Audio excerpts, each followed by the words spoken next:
Hi everyone, welcome back to my channel. My name is Anil, and in this React.js video tutorial we will learn that how we can use state in class component. In last video we learned how we can use state with the functional component also. If you want to watch our previous video, link is given in the description box. Now what is the main points of this video? Here it is. First of all, we will just make a class component. Then we will see what is state, how we can define a state in class component, and update state on a button click. And then I will ask you an interview question. You can attempt this question in the comment box also if you want, right?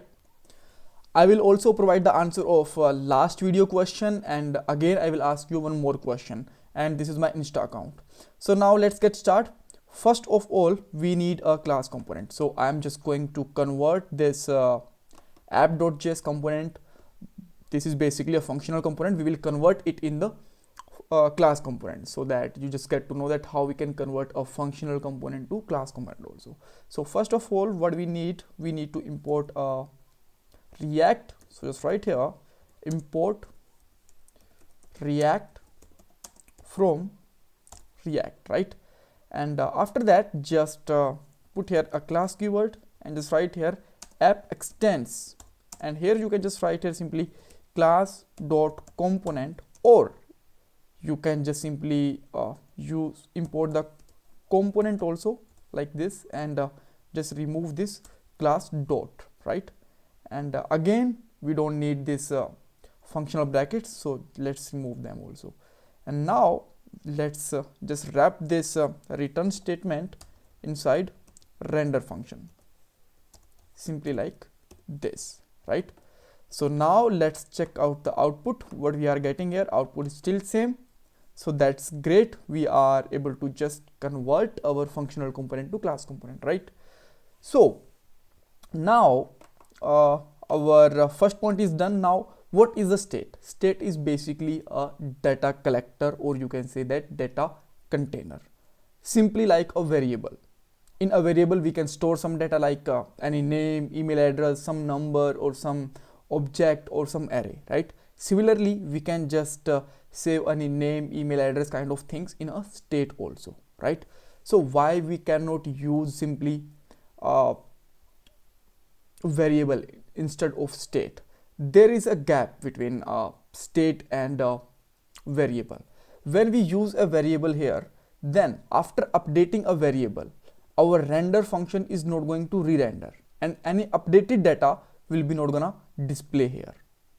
But in a case of state, React detect that there is some data which is inside a component is updated, and it will just re-render this render function, and the updated value will be displayed here, right? So now let's start that how we can define a state, and then we will play with the state like update and all. So before just defining a state, we need a constructor here, right? And keep in mind, we must have to just import a super keyword, right? Why we use super keyword? Whenever we will just use this keyword inside our class, then we must have to define a super keyword if we are extending anything from any other class, right? We are inheriting some properties from component to our application app component, so that we just want to wake up the parent components constructor with this super, right? I will show you what will happen when we just remove this super. So is this super is related to the React? No, this is related to the JavaScript, right? So how we can define a state here? For that we have to just use here this state, and we can just take an object, and here we can just define some data like you can take any name like email, name, or whatever you want. I am just going to take a data key, and let's define name like Anil. This is my name. And how we can print it? Then we can just simply print here this dot state dot data, right? So if you watch our previous video, then you will find that in a functional component we don't need to put here this, right? But in a class component we must have to use this keyword with state, right? So here let's check the output. Here you can see that Anil is displaying here. That's great. So now we are just able to create a state, but how we can update it? For that we need at least a button. So just take a button here like this, and just write here update data, or whatever you want to use some keyword, right? And now whatever you can do, you can just take a on click event,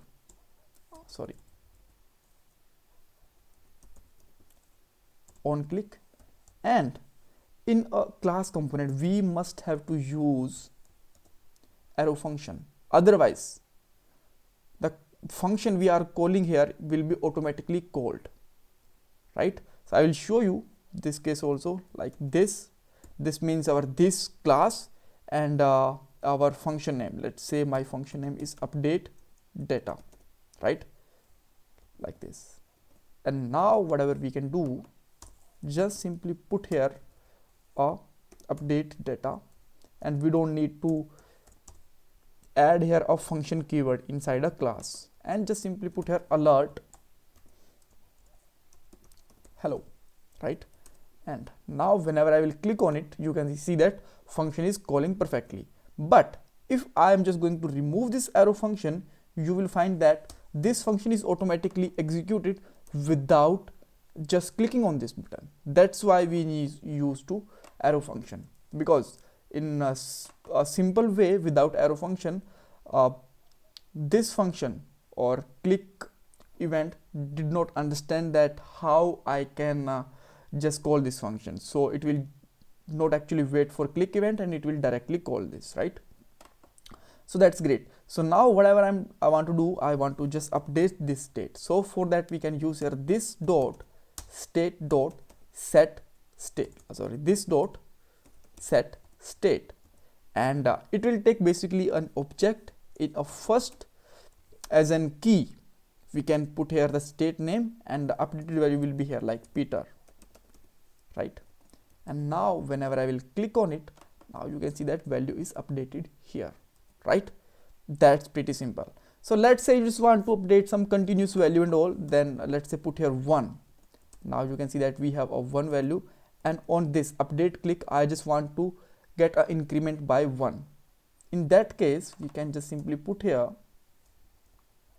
this dot state dot data, that means current value plus 1, right? And now let's see what is gonna happen. Here you can see that this is updating on a click. So this is a way that how we can just simply update a state on a button click. So now it's time to answer of last video's question, which I asked that is state is public or private? State is always public. So can we use it in state of a one component in the another component? No.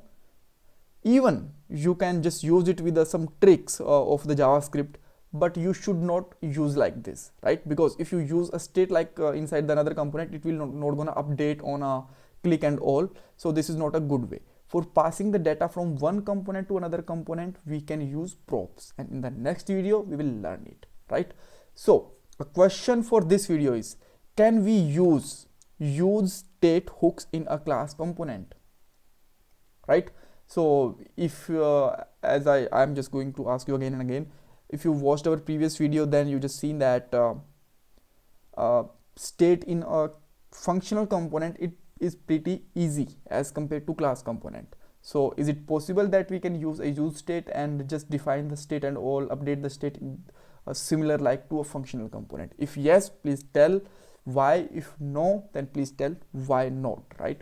So again, thank you for watching this video. Bye bye, take care.